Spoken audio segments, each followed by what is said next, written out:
Dakizuen moduan, hurrengo erronka izango da gure web garapenari, gure egin dugun webari, saiatuko gara zerbitzu gehiago jartzen. Orduan, orain arte egin duzue erronka bat, non zuek erabaki duzuen zer egingo zenuten, eta, bueno, eduki duzue frontend bat, kliente bat, bezero bat, backend bat, eta datu base bat. AWS-en, clouden zegoena. Orain, egingo duguna, hurrengoa izango da.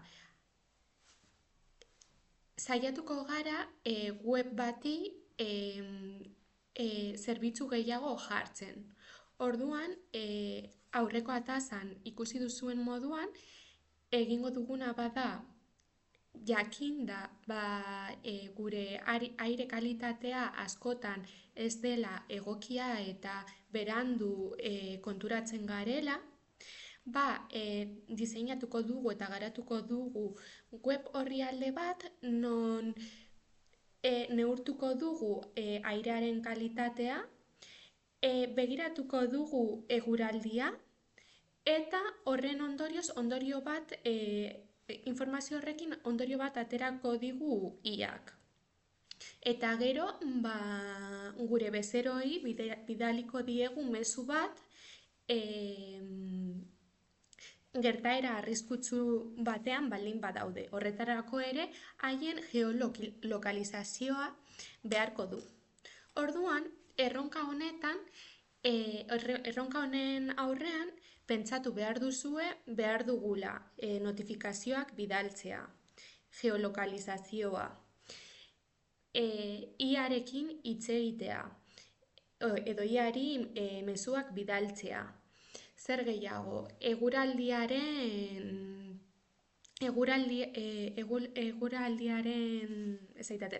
eguraldia jakitea, beste API bat kontsultatuz.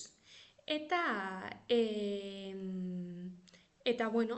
web horri bat non gure bezeroak informazio hori lor dezaten.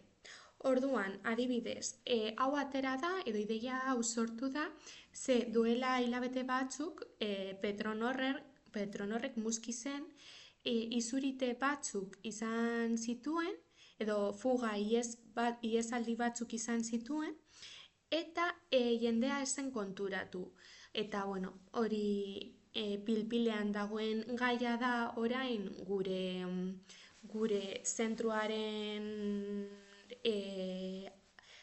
gure zentruan eta gure zentruko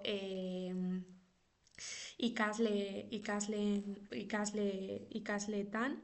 Orduan, zer egingo dugu? Saiatuko gara, web bat garatzen, pizka bat datu horiek neurtzeko, gordetzeko, hori ja badakizue, zuen lehenengo erronkan egin duzuen modukoa izango delako, baina ere beharko dugu beste informazio batzu, eta guk ez daukaguna, beste zerbitzu batzuetatik aterako beharko duguna.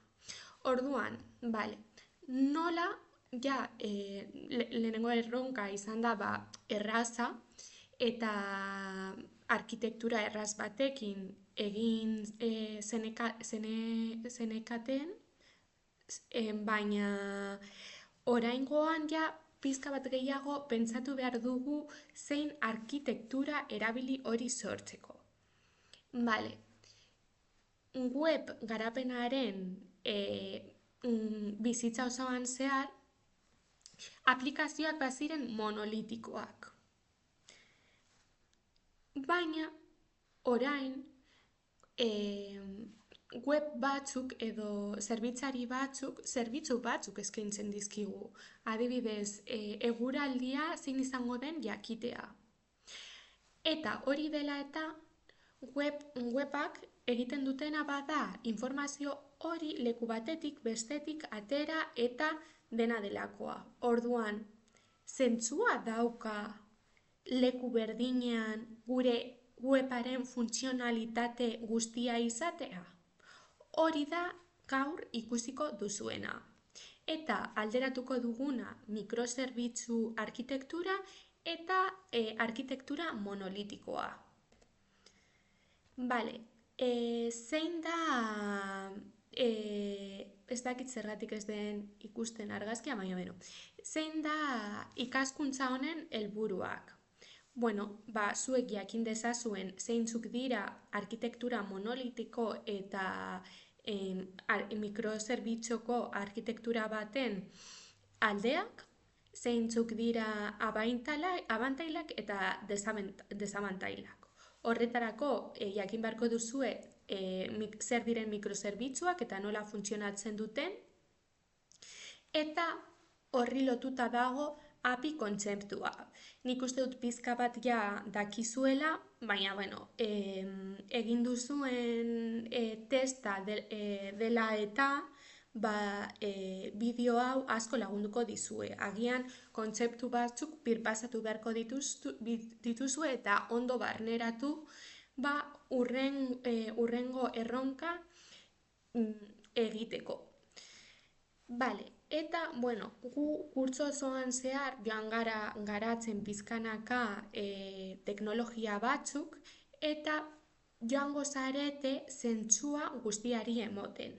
Adibidez, Dockerra erabili dugu, baina zertarako lokalean geneukan Docker bat, bakarrik zerbitzu bat, Cloud erabili duzue, AWS erabili duzue, datu basea AWS-en zeneukaten, baina zentzua zeneukan ze nik nire aplikazioa lokalean, nire ordenagailuan daukat, zergatik gero. Bueno, orain jakingo duzue eta puzzle oso hori lotuko duzue, edo egiten jakingo duzue eta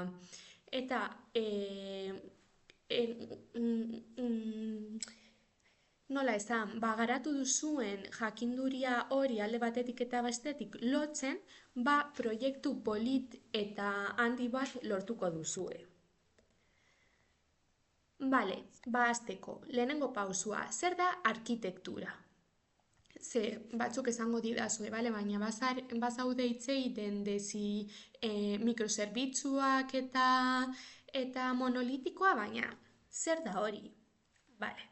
Orain arte, zuek badakizue, bazeneukatela frontends, hau da HTML-a eta bezeroak ikusten duena, hau da interfaza, eta gero beste aldetik bazeneukaten backenda. Badela, zuek programatutakoa bezeroak zerbait bidaltzen duenean, datu basean adibidez gordetzeko. Bale, eta gero datu basea hori, eta bere funtzioa informazioa gordetzea. Bale, kontuan izan behar duzue, klaro, hemen egiten ari duguna badira proiektutxo edo erronka txiki batzuk, baina etorkizunari begira, joango zarete funtzionalitate gehiago lantzen eta egiten duzuen web horria edo zuen lantokian egiten duzuen weba joango da handitzen, eta gauza gehiagok egiten, eta bezeroak eskatzen dutena betetzen. Orduan, oso garrantzitsua da, hori oso ondo antolatuta egotea,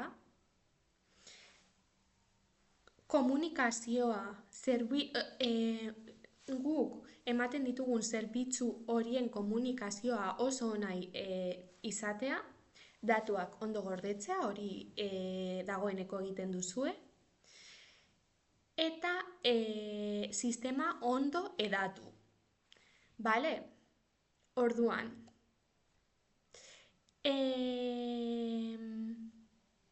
Bale, aplikazio monolitikoa. Zer da aplikazio monolitikoa? Guztia gure proiektu osoa izango dugu gure Docker bakarrean, orain arte egiten duzuena.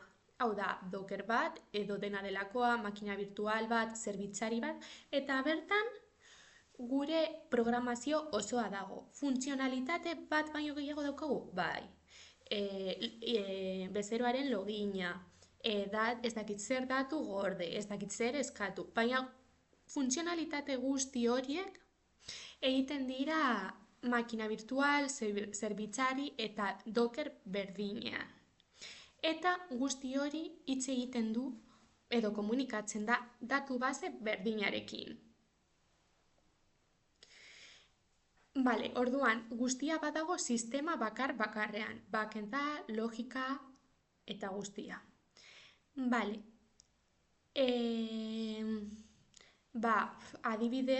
adibiderik onena bada zuek egin duzuena, hori. Dena sistema berean daukazue. Bale, zein da arkitektura honen edo antolakuntza honen arazoak, zeintzuk dira? Bale, mantetzea zaila da. Zergatik hori handituz doa, eta gero zerbait ukitu behar badugu edo aldatu, askoz zailagoa da. Eta zerbait aldatu behar badut, eta zerbitzaria gelditu behar badut, zerbitzari osoa gelditu behar dut, edo zerbitzaria apurtzen bada, guztia apurtuko da, edo errorea bat baldin badago eta zerbitzaria gelditzen bada, guztia geldituko da. Gainera, eskalatzea zailagoa da.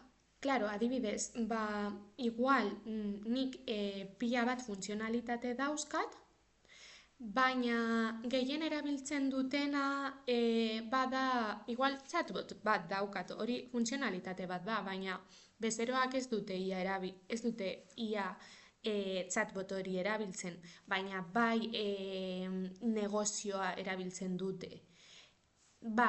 Eskalatu behar baldint badut negozioa, ere eskalatu beharko dut chatbotarena, dena batera doalako. Edo adibidez, arazo bat daukat, zeren eta ordaintzerakoan, bezeroak adibidez online denda batean, ordaintzerakoan bezero gehiegi daudelako. Eta latentzia handia behar dut, edo arina izatea behar dut. Weba arina izatea. Orduan, bezero hori lortzeko, ez dakit, agian zerbitzarian RAM gehiago beharko dut, edo agian datu basea joan da handitzen eta memoria gehiago beharko dut, eta orduan aldatu beharko dut zerbitzari osoa. Eta nire aplikazio edo web osoa zerbitzari berrira aldatu beharko dut. Bale, hau konpontzen da mikrozerbitzuekin, eta bada gaur egun erabiltzen dena. Bale, zer dira mikrozerbitzuak? Sistema bat bakarra izan beharrean, zerbitzu txiki batzuk izango ditugu. Eta zerbitzu horiek bakoitzak egingo du funtzionalitate bat. Gero, zerbitzuak haien artean komunikatuko dira, eta komunikatuko dira APIen bitartez. Gogoratzen duzue zer den API bat? Noiz erabili dugu? Zertarako erabili dugu? Bale. API bat erabiltzen da komunikatzeko. Adibidez, nik eskaera bat egin aldiot zerbitzari bati informazioa behar dudalako. Hori API baten bitartez egin dezaket. Gure zerbitzuak ere APIen bitartez komunikatuko dira. Hemen adibide bat daukazue, non ikusten den, hauek bezeroak direla, eta gateway-arekin komunikatzen direla. Informazioa eskatu edo ordainketa bat egin nahi dute eta API gateway-arekin hitz egiten dute edo komunikatzen dira. Eta honek hitz egiten du bere zerbitzuekin.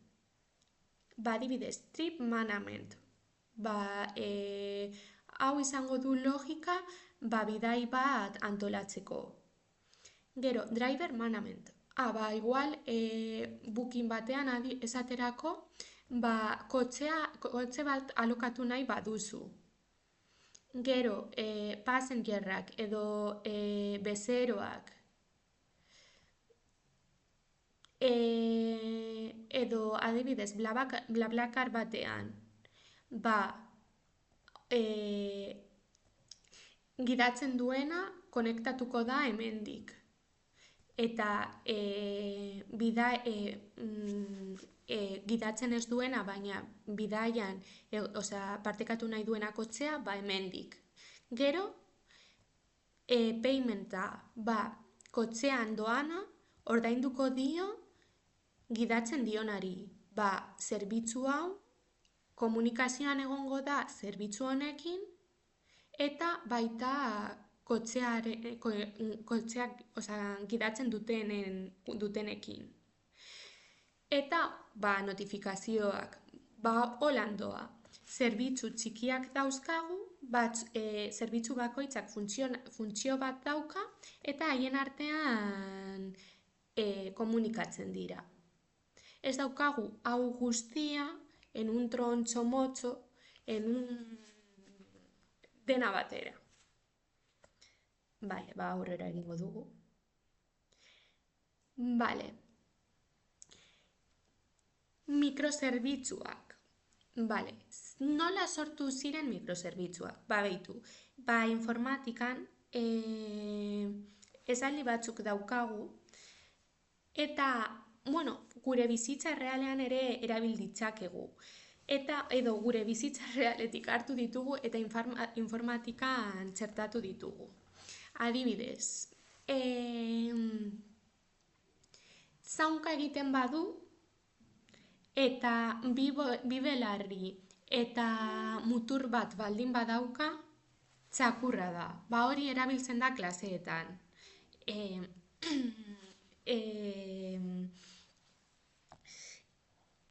Obietuekin lantzeko. Hau ere antzekoa da. Entzun duzu inoiz divide y vencerás? Banatu eta garaituko duzu. Hori da hemen erabiltzen dena. Eta informatikako beste arlo batzuetan baita. Orduan, guztia batera izan ordez, eta hori mantentzea eta katzak topatzea eta izugarrizko lana dena, zerbitzu txikitsuetan bananduko dugu. Horrekin zer lortuko dugu? Mantentzea asko hobea izatea, garatzaileak ere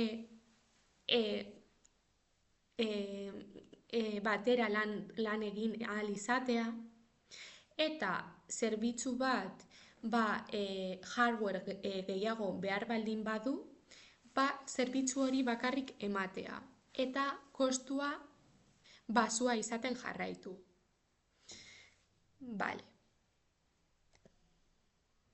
Orduan,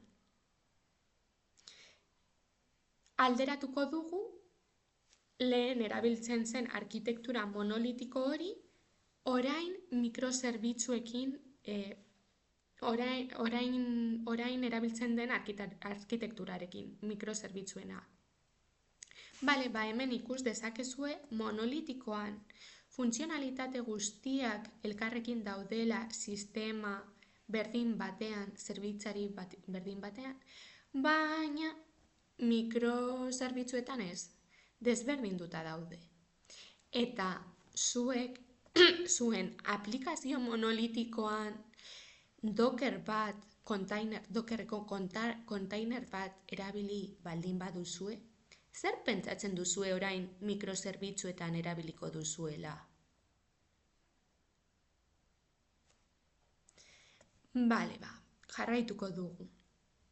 Orduan, labur bilduz, monolitoan sistema bakarra da. Hasiera batean proiektu txikitsua denean guztia ondo doaz, oso erraza da, baina proiektu hori hasten duen bitartean, gauzak zailtzen dira.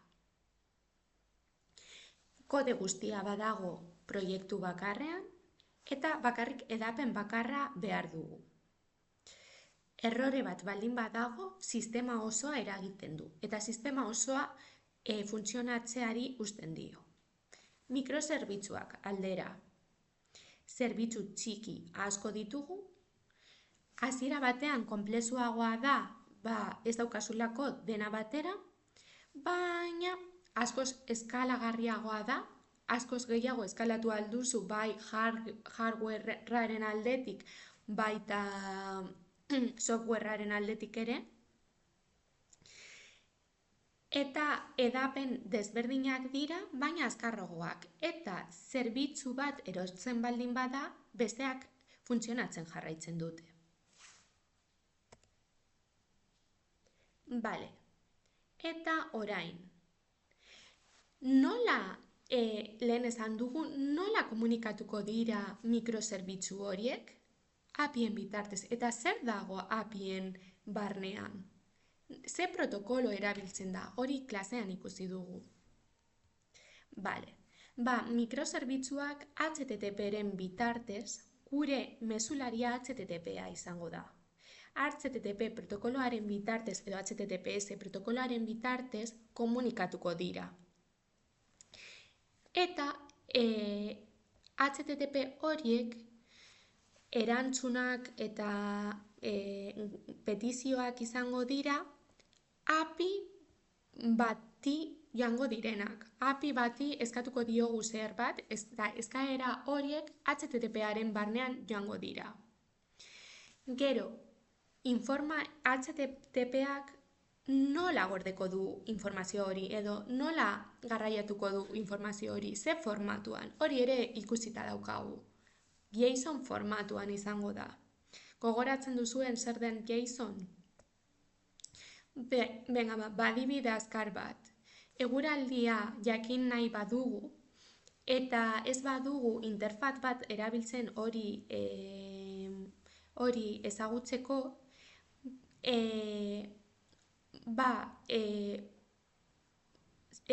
programa bat erabiliz API horri galdetuko diogu eta honek informazioa bueltatuko digu. Eta eskaera baten bitartez egingo diogu. Gogoratzen duzue zeintzuk diren eskaera horiek, eskaera mota horiek, get eta zer gehiago, bale. Get eta post, ezta? Bale, eta erantzuna izango da honako hau. Jabeen bitartekoa, zer da hau? Bale, zer da API bat? Bale, API bat bada sistema bat non komunikazioa ahalbidetzen duen. Orduan, API baten bitartez datuak eskatu ahal ditugu, datuak bidali ahal ditugu, edo kanpoko zerbitzu batekin kanpoko zerbitzu bat integratu dezakegu. Esaterako geolokalizazioa. Ez dut geolokalizazioa hasieratik programatu behar. Egin dezakedana bada hori beste zerbitzu bati eskatu, API baten bitartez. Adibidez, eguraldi aplikazioak normalean badaukate API batzuk, gu garatzaileek informazio hori zuzenean lortu ahal izateko, Google Maps ere badauka beste bat, PayPal, Spotify eta dena delakoa.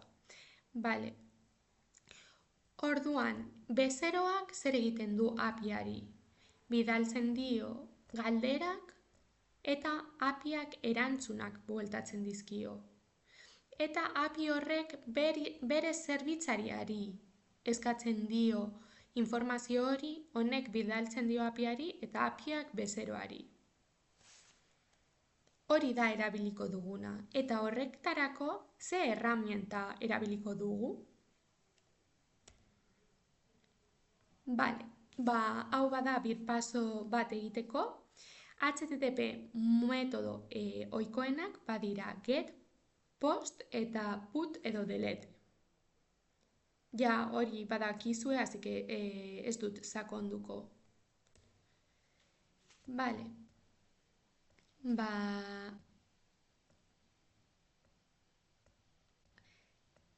API Gateway-a. Zer da API Gateway-a? Eske ez dakit horrela, bai ikusten da, horrela utziko dut, ze askoz politagoa da. Ea handia goa egin dezak. Bale, eske ez dago internetarit, barkatu. Orain hobeto ikusiko da. Ez dakit, bueno, HTTP badakizu ezer dena, así que, vale. Hemen geunden. Vale. Vale, API Gateway-a. Zer da API-aren gateway-a? Claro, gu mikrozerbitzuak baldin badauzkagu, buru bat izan behar dugu. Garuna bat izan behar dugu gure aplikazioan, ezta? Bezeroak garuna horrekin komunikatu ahal izateko. Eta gero garuna horiek eskatuko dio behar den zerbitzuari behar dena. Hori egiten duena bada API Gateway-a.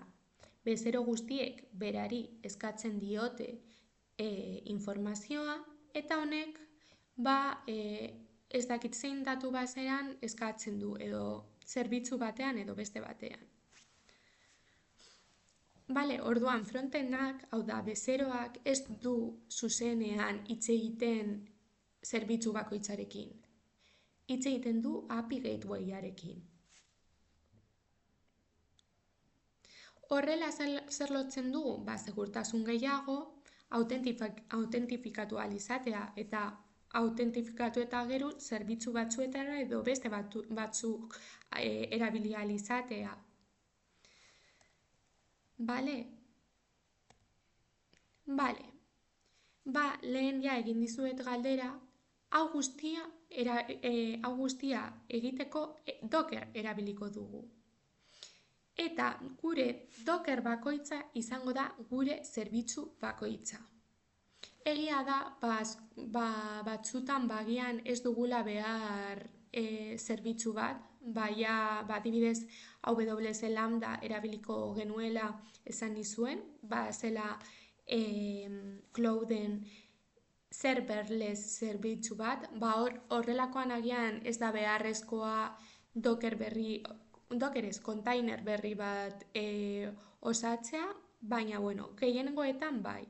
Funtzionalitate bakoitzeko, edo zerbitzu bakoitzeko, Docker kontainer bat izango dugu. Eta zer egiten du Docker? Erabili duzue askotan, eta badakizue Dockerrek egiten duena badela paketeak egitea, eta isolatzea. Zerbitzuak isolatuak egongo dira. Orduan, zerbitzu bakoitza beste batekin hitz egin ahalko du. Gainera, Dockerren abantaila bada berdin dio zein hardwareren ejekutatzen ari den, berdin funtzionatzen duela. Esa frase de a mí no me funciona, en mi ordenador no funciona, ez du balio. Funtzionatzen du. Leku guztietan ala ez du funtzionatzen.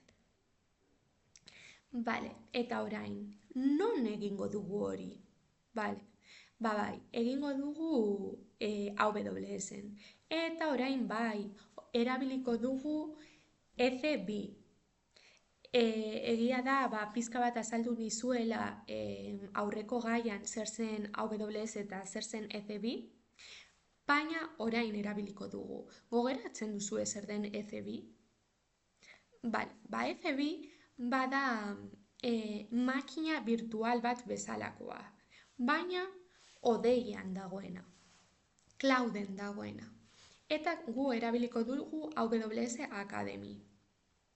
Orduan, bada zerbitzari virtual bat, non guan izango dugu gure kontainer guztiak, gure Docker kontainer guztiak. Eta Docker horiek komunikatuko dira haien API-aren bitartez.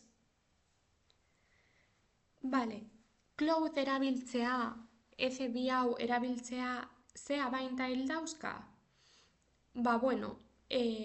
Hodeian izango dugula eta guk hardwareaz ez garela kezkatzen.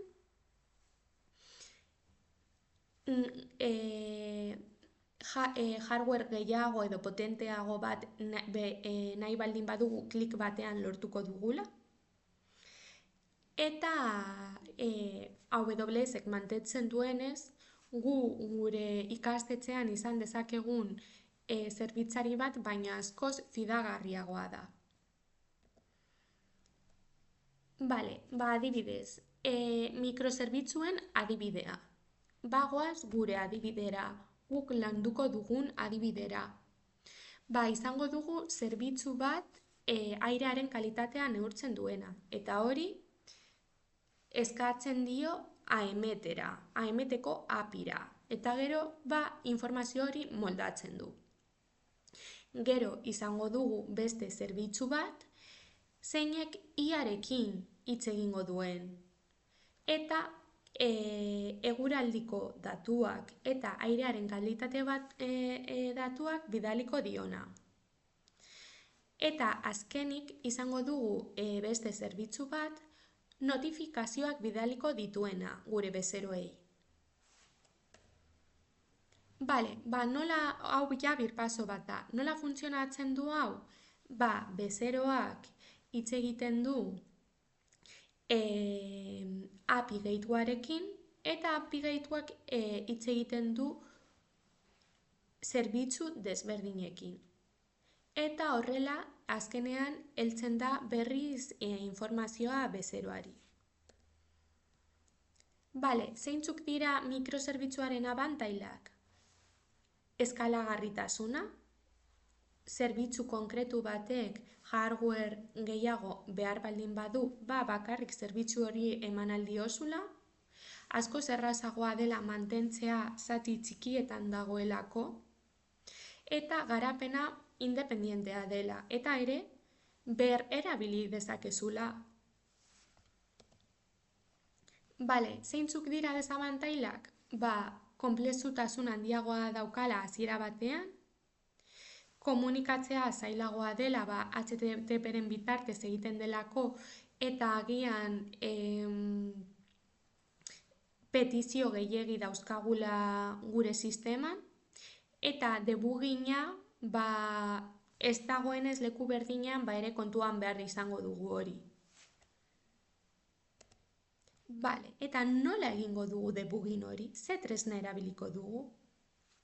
Erabiliko duguna, eta jadanik erabili duguna klasean, beste gauza batzuetarako izango da Postman. Postman balio du APIak probatzeko. Gero ere Dockerra, Docker kontainerrak sortzeko, Docker Composeekin, jadanik ikusita daukagu eta erabilita, eta ere AWS EC2.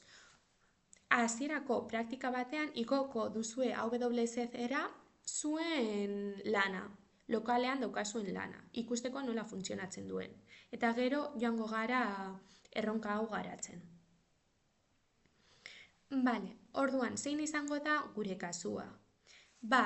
Eskaerak egingo diogu AEMETera, jakiteko airearen kalitatea leku konkretu batean. Gero, honek erantzun bat bidaliko digu JSON formatuan. Eta gero, gure garuna, gure webaren garuna, API gatewaya izango da alerta zerbitzuekin komunikatuko dena alerta horiek bezerora heltzeko.